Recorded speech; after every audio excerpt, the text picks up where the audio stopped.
آیوان بنجامین تنظیم آرش عابدی.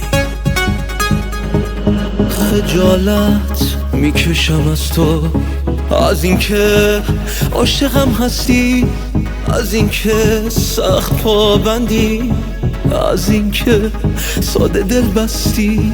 خجالت میکشم از تو، از اینکه تلخ میخندم، از اینکه سرد میبوسم، از اینکه دل نمیبندم.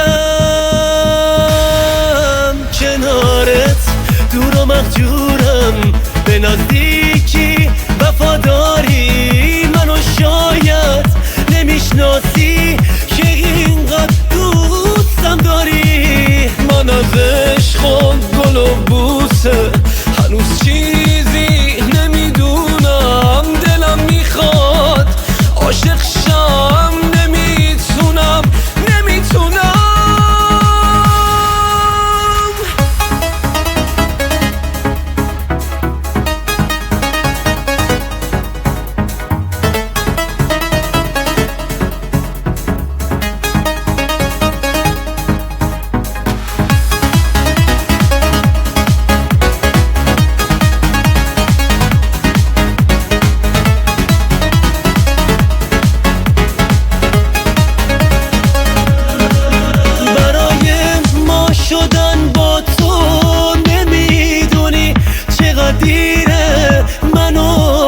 با گریه میبوسی گلومو بغض میگیره.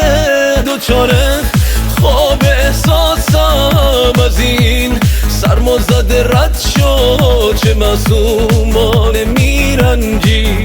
خجالت میکشم از تو، کنارت دور و مهجورم، به نزدیکی وفاداری منو شاید نمیشناسی که اینقدر دوستم داری. من از عشق و گل و بوسه هنوز چیزی نمیدونم، دلم میخواد عاشق شم، نمیتونم.